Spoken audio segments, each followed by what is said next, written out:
All right, so check this out. I found this street interview, and it's less of an interview and more like a spontaneous philosophy slam. Oh, Yeah.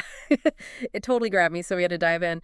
We've got this guy Cliff who's a Christian apologist. okay. For those of us who don't frequent philosophy slams, what's a Christian apologist? Right, good point. Basically, it's someone who presents arguments defending a specific set of beliefs, in this case, Christian beliefs. Hmm. So Cliff's going back and forth with this student he identifies as agnostic. Agnostic meaning they're not sure if there's a God or not. Exactly. They believe the existence of God can't be definitively proven or disproven. Gotcha.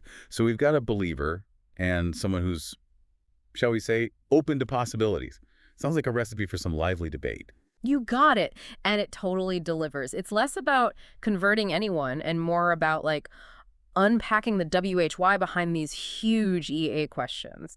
And Cliff, he kicks things off with a classic order and design. Okay, I'm intrigued. Break it down for me. All right. So Cliff's arguing that the mind-blowing complexity of, well, everything, from the entire universe down to our own bodies, it kind of screams intelligent designer. I see where he's going with this. Right. There's just no way this whole symphony of existence is just playing itself out by pure chance, you know? It's like finding a perfectly functioning antique pocket watch just lying there in the middle of the forest, right? Exactly. You wouldn't just assume, oh, how curious random natural processes just happened to nail it this time. Definitely not. You'd be like, whoa, some seriously skilled watchmaker created this thing. Precisely.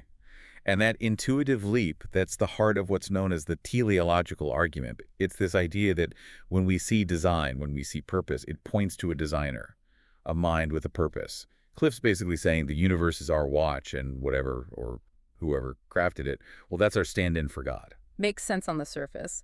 But then the student throws a curveball. He brings up how computer programs can create amazingly complex stuff, fractals, algorithms, you name it, even music. And they're not, conscious. They don't have feelings about the things they create. I see. So it's not about denying the order, but more about what that order implies about the source of that order. Right. Does it have to be a sentient being making deliberate choices? Or could it be, I don't know, something else entirely? It's like this. Finding the watch is one thing, but then assuming the watchmaker is, like, human-like, with emotions and motivations we understand. That's a whole other leap. Whoa, yeah. And that's where things get really interesting, because even if we accept that this order implies a source, a creator, we still know absolutely nothing about that source's, well, nature. Are they benevolent? Malevolent. Are they something beyond our comprehension entirely? Yeah. So many questions, and as of right now, no easy answers. Seriously. Makes you think. It really does. Okay, so we've got this whole order thing, but then Cliff, he moves on to argument number 2. Life only comes from life. Okay. He's saying this points to a starting point that's beyond just matter and energy doing their thing. Like there had to be something special, something already, alive to Yeah. kickstart the whole chain. It's definitely got an intuitive pull, especially if you're not like super deep into biology or anything. Yeah. You don't see a rock suddenly sprout wings and fly off, right? Right. Life seems different. And Cliff is definitely playing on that difference. But T, then the student, he brings up a real wild card. What if, and hear me out, what if scientists actually create life in a lab? Oh, yeah. Right. That part totally hooked me. Did Cliff have a comeback for that? Oh, he did. He argues that even if we managed to pull that off, it wouldn't actually disprove his point. Really? Yeah, because scientists creating life would just mean that the intelligence shifted. Right. So it's our minds calling the shots in that scenario. Ah, okay. So it's not so much life from non-life, but more like life always needs some kind of intelligence guiding it? Exactly. Okay, I'm with you. However, the student's point still stands.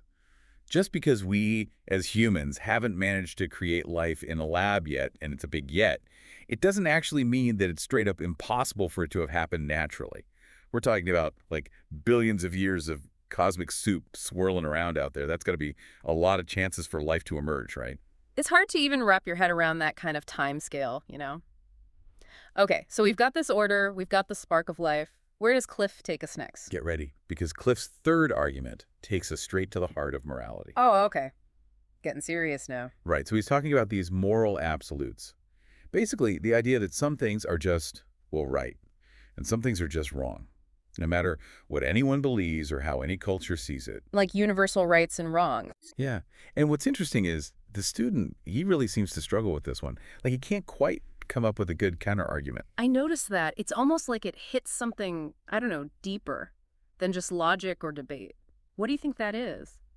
It's fascinating, right? Yeah. Because when you get down to it, most of us, we DOs seem to operate as if there are no some kind of moral framework in play. Like we've got this built-in sense of fairness, of justice, even when we can't always explain it.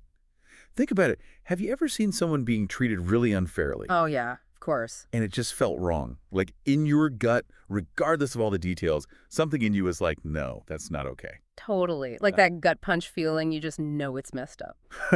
So how does Cliff explain where this inner compass comes from if it's not just cultural programming or whatever? So he points to two sources. First, he says it's our conscience, that little voice inside that's like, dude, not cool. Okay, so like that internal Jiminy Cricket. Exactly. But he also brings in these external guides, like religious texts, Yeah. which a lot of times they lay out these very specific moral codes. Right, like a rule book. Exactly. Okay, so inner voice versus external rule book, but both are kind of assuming that there is this right way to act. Precisely. And that's where things get, well, slippery. Yeah. Because is our conscience truly our own? Or is it just shaped by how we were raised, the world around us, all of that? And even for QOK, these universal morals exist. Does that automatically equal God? Good point. What if those morals emerged from some other aspect of existence, something we just don't understand yet? So many layers. Okay, hold on. I need a minute to process all that. Moving on from the weight of morality. What's Cliff's fourth argument? This one kind of surprised me, actually. Yeah. It's about love.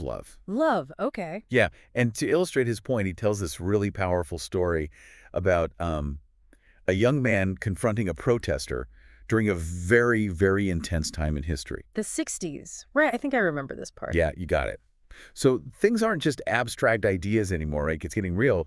And this young man, he asked the protester, like, straight up, what are you fighting for? And the protester says, a better world. But then he admits he's an atheist. Interesting. Right, so the young man, he's like, okay, but do you love anyone? What do you say? The protester says, yes, my wife and my child. But my wife, she's dying of leukemia. Oh, wow. Yeah, that'll get you. So where's the argument in that? It's subtle, but it's powerful. Cliff is saying that if love is just biological programming, just our animal brains make sure we survive long enough to pass on our genes, all that, then why do we love so fiercely when we're staring loss in the face? Why would this protester, why would he risk everything for a world that his wife might never even see? Okay, I see. Yeah, it definitely hits different from, like, birds sing to attract mates kind of love. Exactly. Yeah. And this student's reaction here, it's actually fascinating. He doesn't seem to connect with Cliff's definition of love at all. Like, at all. Huh. So is the student just wrong about love? Or could love be this huge, multifaceted thing with expressions we haven't even categorized yet? Right. Makes you think. And it actually leads perfectly into Cliff's final point, which might be the most personally challenging of them all. So argument number 5. This one's less about, external proof and more about turning inward. Oh, interesting. Yeah, Cliff's basically saying, even if you say you're not sure about God, the way you actually live, that reveals what you truly believe. Whoa, I like that. It's like our actions are the most honest testament, even when, like, we haven't quite figured out the words for what we believe yet, Totally. It's like Cliff saying, look at your actions, your priorities, what you find meaning in.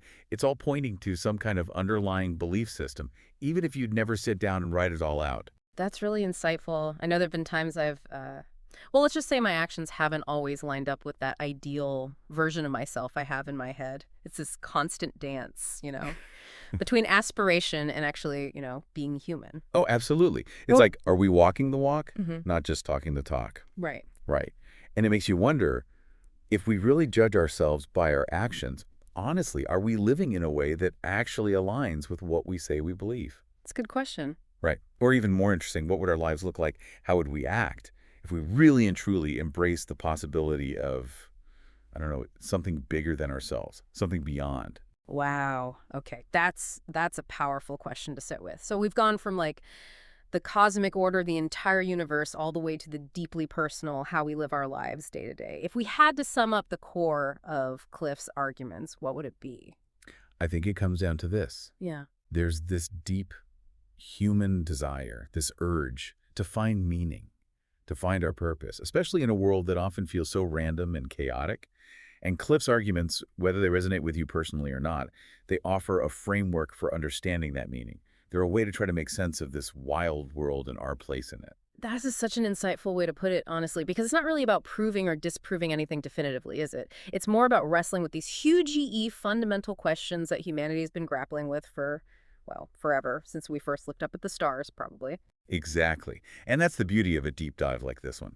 We explore the arguments, uncover the nuances, and hopefully, along the way, spark a little bit of introspection in ourselves and in our listeners. Because, hey, we've all been in that student's shoes at some point, Yeah, right? yeah. Wrestling with these big questions, trying to find our own truth. So, as you go about your day, think about this. If it was you standing there listening to Cliff make his case, which argument, if any, would have resonated most deeply with you? And what does that say about your own unique perspective on the world? Keep asking those big questions, everybody. The answers might surprise you.